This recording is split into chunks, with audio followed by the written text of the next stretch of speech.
Welcome to Alesha, who smiles at death. As far as our opening hand goes, yeah, I like this a lot. Actually, we'll keep on this one. Little tough with the double white and double black, but we can definitely make it. Especially if we want to go double black first, we can definitely make this opening hand work. So, yes, indeed. Let's see what we draw into, and then we'll get our commanders going here in just a second. Let's go and lead off with Wooded Foothills. We definitely want to grab a black source off of Wooded Foothills. In fact, while we're covering our commanders, let's go ahead and crack this, and we'll go ahead and grab Blood Crypt. Actually, let's make this popped out just a little bit better. I'm usually pretty good at picking those, but I don't want to... yeah, no turn one play. Not going to pay 2 life, then we'll pass the turn. We're playing Alesha, who smiles at death. First strike. Whenever Alesha attacks, you may pay 2 mana. If you do, return target creature card with power 2 or less from your graveyard to the battlefield tapped and attacking. Playing against Ephara. And, drawn to Augmenter. Let's go ahead and get down Volrath Stronghold. Let's go ahead and go for Rakdos Signet. That way we'll be online for some black mana. Get down a Pond of Ulamog, or actually Liliana would probably be the better bet. And then kick it back over there. Playing against Ephara, Indestructible Devotion 7 turns into a creature. Then, at the beginning of each upkeep, if you had another creature enter the battlefield under your control this turn, draw a card. And also, this is a Good Morning Vietnam video. So this is in the morning. If you're wondering why my voice is a little bit raspy and just getting it out there, this is actually the first game that I'm actually recording this morning. So if something happens later on in the video, Jolt, why didn't you do this? Hey, I just got out of bed probably about 30 minutes ago. But I try to give myself enough time to wake up. But you know how that goes sometimes. Let's go and go for Rakdos Signet. Let's go and get down Liliana, and then let's go and put Sacred Foundry into play tap. Not going to pay 2 life. No, we will not. And then we'll go and kick it back over to our opponent. So we definitely want to get Liliana to flip. That would definitely be a good thing for us. We can get down Pond of Ulamog, but I'm thinking once we get down Goblin Bombardment, that'll be our sack outlet. We go for Visionary Augmenter. That's going to give us, we need a non-token creature to die. So once we get down Visionary, we can get that down, get those tokens going, sacrifice it to Goblin Bombardment, and then that'll give us something really nice to kind of flip back out of the graveyard with Alesha, and also get Liliana flipped. I kind of like going for that. Ooh. All right, so we draw to Temple of Silence. So go and get the Scry going. The Scurry, the Fever, the Insanity, the and I also... well, we've got a board wipe. Let's go and put that on the bottom, and I'll explain that in a second. We do not have the double white, though, so we can't go for Augmenter. Just not realize that. It's going to be 1, 2, 3, 4. Let's go and go for Mentor of the Meek. I think that would be good. Yeah, let's do that. Let's go for Mentor of the Meek. Let's tap down white. That way we can start cashing in some card draw. Let's go and push in with Liliana. We do need to worry about that as foretold. Those little counters are going to add up pretty quick. So let's go and swing in for 2. That's going to put them down to 27, and then we'll go and pass the turn. But yeah, so I'm working on some t-shirts for the channel. I mentioned a couple videos ago, but definitely if you're a fan of the Scry saying, and you want a t-shirt, I'll be making a t-shirt of it. So I'm planning to get that out hopefully once the holiday season kind of just settles down a little bit, and I'll get a whole little line of t-shirts going on. It'll be pretty cool. I'm definitely going to be building the Scry one, and then Dark Confidant. Yeah, I like that. So we go, that's 5. We can go Dark Confidant into Alesha. I think that's pretty good. All right, let's go and go Volrath Stronghold. Let's go Rakdos Signet. Great in any cost. We're going to get some card draw going. And, do we want to pay the 1? No, I really like getting down, I like getting down Alesha in this one. That's a bummer that we can't take advantage of that one. Sorry, Mentor. But let's go ahead and go for Alesha. Oh, it's so bad. Mentor of the Meek's like, hey, man. Let's get a card draw going. All right, so we get down Alesha. Let's go ahead and push in with Mentor of the Meek and Liliana at Elspeth, because both of these are going to be 2/2s. Liliana's a 2/3, and they basically just have a 1/1 soldier token out there, so we can at least chip shot some damage in on that Elspeth Planeswalker and still be in an A-OK position. Now, I think we do miss out on the lifelink, unfortunately, with Liliana, but... like pushing in, get rid of that soldier token. No, excuse me, we still get it. And then we'll go and pass the turn. But yeah, so I'm working on t-shirts. I'm working on some sort of Unesh Value Train t-shirt, which is going to be really cool. I'm excited to get that going. Kind of going to be like a Space Cadet style shirt. It's going to be pretty cool. I've got the Enlightened Tutor. Okay, let's see what they're going to search. I'll get this popped up while I'm talking. Definitely want, Videlican Shackles. Okay, well... They've really only got 1 island out right now. Well, if they go for Myriad Landscape, they can get a couple more islands going. But, Yeah, whatever that is, we'll make sure we get down Goblin Bombardment next turn to get around Videlican Shackles, because that'll be a good way for us to kind of get around that. We can always sacrifice whatever they decide to choose. But yes, we have the Nash Value Train is going to be T-shirt. We've got the Scry, the Scurry, the Fever, the Insanity. If you've ever wondered what that is, it's just nonsense. That's all it is. I just made it up one day because for some reason it took people. I always get a lot of comments asking how did this happen, and I used to just like, for some reason, when you lead off with the Scry land, your opponent always just kind of sat there for like 5 seconds, like I don't know if they were just getting their phone or something, but it would always play out like that. So then I just started filling the silence with that. So that's where that came from. Let's go to get down Goblin Bombardment. Our opponent did take our Dark Confidant, but we want it back. We're gonna fight over this one. That's not cool, man. Ooh. Spell Queller, okay. Now what we can do is we can follow this up with, now if we have Dust to Dawn, unfortunately, that's not going to take care of it. We got Quelled. Oh, that's frustrating. Okay, so let's go and go for Visionary Augmenter. Oh man, we got it. If you want to get my, to get me riled up, take Dark Confidant from me and take one of my sack outlets, and that's them fighting words right there. Okay, so we're not going to be able to pay for that Mentor of the Meek, and we're definitely going to get those tokens on the battlefield. Let's get those servos. Yeah, man, that's it's like playing Scavenging Ooze against me. That's exactly what just happened. All right, so we're not going to pay for that. We got a 2/3. We don't really want to swing into this board state. And, yeah, let's just go ahead and pass the turn. I guess technically we could if we wanted to swing in with Mentor of the Meek, but we want to hold on to that card draw because that's going to allow us to bounce back. So we're simply just going to go ahead and pass the turn. Man, that was, opponent got it. That was pretty rough. Definitely going to be doing a Church of Athletes. Yeah, I need to talk about something else. We got the good play by our opponent. That was some nice sequencing. Videlican Shackles into Dark Confidant into Spell Queller. It's pretty good. Definitely going to be doing a Church of Athletes shirt. I'm still kind of working on a Breon WrestleMania in some form or fashion because when I'm making these T-shirts, I definitely need to be somewhat aware of Magic's, intellectual property. So I'm going to be Aurification. Okay, so whenever we deal damage, we get a gold counter on it. Definitely want to make sure I'm aware of Wizards, intellectual property. I don't want to be sent a letter from them, a cease and desist letter. So I think I think you can use the names, you just can't use the likeness, or at least their actual art. Okay, so we've got Relic Warder.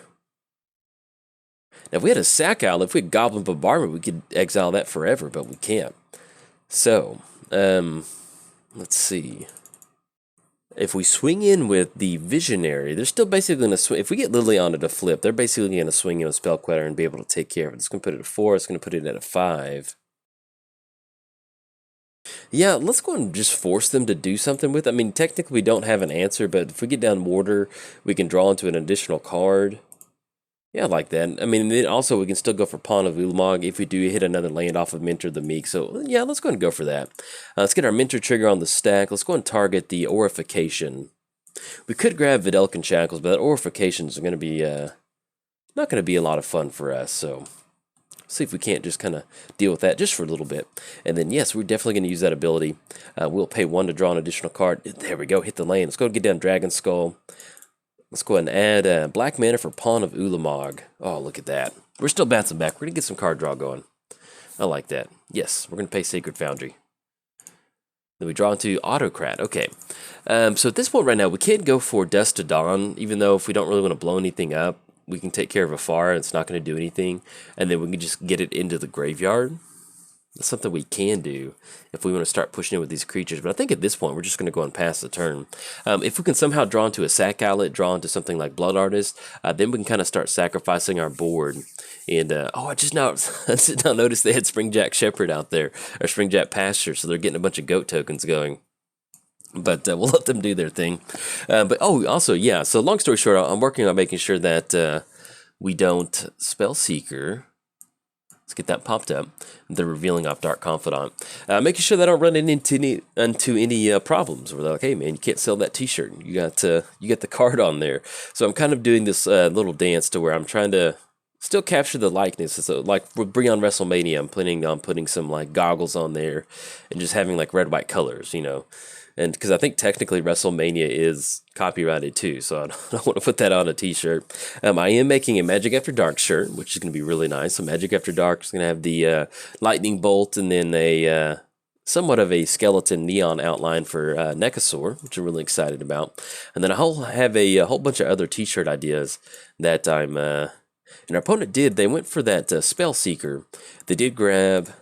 Let's go and cross those off. They did grab Familiar's Ruse. Return a creature you control, counter target spell. So that's going to be a really good option for them to. Man, I think at this point, well, we draw to a sack outlet. If they want to counter it, they can. Yeah, let's just get some card draw going. It's better than nothing. Let's go and go for Yahini. That's going to put us in a position to where, well, we have to hit the land draw, but we still want to draw some cards. Yes, we're going to use that ability. All right, so we draw into Marsh Flats. Going to get that down. Yeah, and I guess at this point, we'll just hold on to Autocrat. I mean, we've got a sack outlet with Yahini. We just need Blood Artist, because we've got a really nice amplifying effect. Yeah, we do. Okay, and I'll kind of start to do some Aristocrat math here in just a second, but let's just go and pass the turn, and then we'll kind of go from there. So at this point right now, we do have Pawn of Ulamog. Let's actually kind of jump into the deck just a little bit, kind of explain what this deck is set up to do. This is an Aristocrats build of Alesha. So basically what we're trying to do is get down a sack outlet, which we do. We have Yahini. And if you haven't, let's say that you're new to the channel, if you've never seen an Aristocrats deck, I get to explain it. But if you've been a fan of the channel for a long time or a friend of the channel for a long time, you've heard me talk about this before. So we have a sack outlet. We sacrifice a creature. Well, the Blood Artist effect is whenever a creature dies, target opponent loses 1 life and you gain 1 life. One of the things that makes a kind of Aristocrats really good is that you get down a ton of creatures. You start sacrificing all of the creatures. You deal those Blood Artist triggers, target your opponent with those, and then you slowly close the game out. Now, what makes Aristocrats really fun is when you have an amplifying effect. So we have Pawn of Ulamog. So once we sacrifice another non-token creature, which we have 1, 2, 3, 4, 5, 6, 7, basically that's going to double the amount of Aristocrat triggers that you can get. It goes from 7 to 14. Now let's say that we have Blood Artist and Falcon Wrath Aristocrat on the battlefield. That's going to go from 14 to 28. So that's more than enough for us to close it out, not including the tokens we have and different things like that. So that's what kind of makes Aristocrats so much fun. The only thing is we just need to hit an actual piece. And with our opponent having... Oh, man, this is just getting bad. I'm trying to stay optimistic, but this is getting bad. All right, so our opponent's going to be able to get Sword of Feast and Famine onto Ephara. A protection from... Oh, it gains flying, too. Do we have any flying creatures? We don't. This is not good. Okay, so they're going to be able to swing it for 10, excuse me, for 11. They're going to get that Sword of Feast and Famine trigger and still be online for Familiar's Ruse, so... I'm not really sure if there's much... Well, actually, we'll go and chunk Dust to Dawn. We'll chunk that into the graveyard because at this point right now, the only thing that's indestructible or that Dust could even hit is going to be that Ephara, and she's indestructible. Not taking her down anytime soon. I was going to crack Marsh Flats. Let's go and cross that off, and they still have the Ruse in their hand, so we need to keep that in mind. Let's go and grab a Black-Red Source. Yeah, we'll go and grab Badlands. I'm okay with that. Have that come into play, and then we'll see what we can get going. But it's if you're keeping score at home, it's not looking good. That is the one. Ooh. Well, they still have the counter spell. So that's going to be 1, 2, 3, 4, 5, 6, 7. Which, I mean, that'd be good for the turn, but they've got a counterspell, and they've got an answer for it. I'm just really not sure what we could actually rip into. Look, let's go for Autocrat. Yeah, this is not the best line of play that we can go for, but at least it's going to be a little bit of card draw. And the only downside is we're going to be a little tight on being able to pay for these Mentor of the Meek triggers. Let's see. Yes, we're definitely going to pay for 1. Then we draw into Scrubland. Okay, let's go and pay for another one. It's going to put us at Demonic Tutor, which is a little late to the party. Because we go for Demonic... Yeah, there's not much we can do for 1. We don't have a flying creature at 1.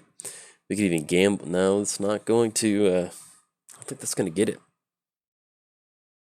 I think that's going to be a good game. We can still push in, but unfortunately without a Blood Artist effect, we can't get that going, so... Oh, we'll still go and draw a little bit. Yeah, it's fine. Let's go and do that.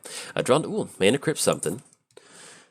And then I'm not going to pay for that last Mentor of the Meek trigger. Let's go and get down Scrubland. Let's go and get down Mana Crypt.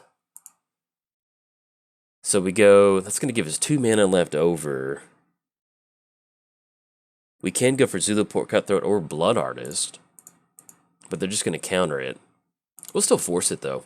Yeah, we'll go and do that. Let's go and go for a Demonic Tutor. See if that's going to catch the counter spell or not. Let's go and grab Blood Artist. There we go. Let's go and see if we can't get Blood Artist to stick. More than likely, we're going to see that counter spell fire out of that. No, excuse me, never mind. They're going to let Blood Artist go down. So at this point right now, we can't pay for that, but that's going to put us at... let's get a quick little count. So we sacrifice a creature. That's going to be 1, 2, 3, 4, 5, 6, 7, 8, 9, 10, 11, 12, 13, 14. We might be able to close it out. If we get some sacrifices going, the opponent slam that down really quick. Yeah, I think I like that. I mean, that does put us in a position where they go for some sort of weird Psychonic Rift. But, yeah, I think we can get this. In fact, let's go and go for it. Let's go and sacrifice a Surf token. Let's go and send that Blood Artist trigger up top. What we're going to do is we're going to make sure that they same targets every time. Then always yield to that. That is so nice. When I first got into Magic, let's go and always yield to Yahini. When I first got into Magic, putting these triggers on the stack was just brutal. This is so nice. I got really good at that. Let's go and sacrifice Surf token.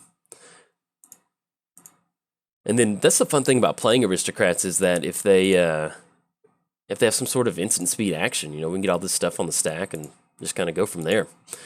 All right, so we're going to exile those tokens, but those tokens are gone. It don't matter. And then whenever... Do we want to exile Liliana at this point right now? And then we get a black... No, let's go ahead and sacrifice Lily on... Well, actually, if we get Liliana to flip, that's going to put it to where we can return a creature... Yeah, we can actually return a creature card back to the graveyard, so we'll go and let that happen. Let's not sacrifice Liliana. Let's go and let her flip. That's going to get Liliana to flip. That's going to put... not going to pay for that one ability. Nope. And then it's going to always yield, always yes to Pawn of Ulamog, and always yield to it. That way we can get those Scion tokens going. And actually, if we want to add that 1 mana to our mana pool, we'll actually hold on to that mana at this point right now. I'm not going to pay for Mentor of the Meek. Let's go ahead and sacrifice Mentor of the Meek. Yeah, let's go and do that. So we're going to sacrifice Mentor of the Meek. That's going to be another trigger. And we need to make sure that Alesha does go to the graveyard instead of the command zone. There we go. All right, so once we do sacrifice Alesha, that's going to give us an opportunity to bring her back out of the graveyard. Let's go ahead and -3. It's going to return. Yeah, we're going to bring Mentor of the Meek back. Let's go ahead and go for a sacrifice on Mentor of the Meek. And what I may end up doing is I may end up just kind of speeding this up just a little bit. Oh no, I did the math wrong. We get all the way down to 1. Oh no, okay. Uh-oh. I thought we had it, man. Okay, never mind. Sorry about that. All right, so we get them all the way down to 1. I guess our opponent was sitting there. Maybe they did the Aristocrat math in their head. But that happens sometimes. Anyway, you get to see what Aristocrats is about. But maybe I could have sequenced something just a little bit differently in that line of play. And we did dig a little bit deeper. We did get into Demonic Tutor, and that allowed us to kind of go off with, oh, we got the Dark Confidant flip. Let's see what the flip is. Because then they still have to survive that. Let's see if we get in with the Dark Confidant. Let's go make sure it's... Oh! Dang it, it's a land. Okay. Opponent's going to get it on this one. Good game to our opponent. Yeah, I thought, man, I could have swore we had it. Maybe I just kind of Maybe I misjudged Liliana, I think, at that point. Because, well, the same thing. We still got her to flip. We got the zombie token. We sent Alesha to the graveyard. Yeah, maybe I just miscounted on that one. It's always... that's one of the downsides. You're trying to do this Aristocrat math. You're trying to count the amplifying effect. You're trying to count all the creatures you have on the battlefield.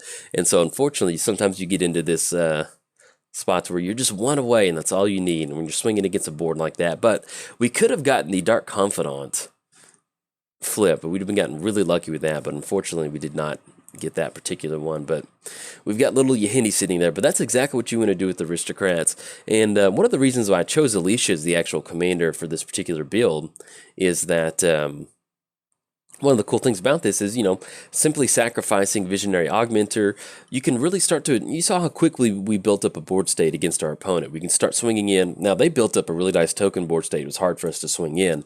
But once you kind of get down this this nice little Aristocrats army, you start swinging in at your opponent, start attacking their life total, then you can use the Aristocrats package to kind of help close it out. So let's say that we somehow get Blood Artist on the battlefield and Zulaport. We sacrifice Visionary Augmenter, get her back on the battlefield, get those 2 extra tokens. It's a really good way to kind of really tax your opponent's life total. So if you've never built Alesha Aristocrats, you certainly go for it. But unfortunately, the opponent's going to get on this one and got them all the way down to 1. And either made a mistake or I just simply miscounted in my head or I got too excited. But that's going to get it with commander damage. Definitely a good game to our opponent. They could have actually, they had Familiar's Ruse in the hand. But they could have countered Blood Artists, but they didn't. And maybe they did the Blood Artist math in their head quicker than I did and realized I couldn't get it. But anyway, that happens. Glad we got to show it off for a little bit. And if you enjoyed the video, like and subscribe. Thanks. Bye.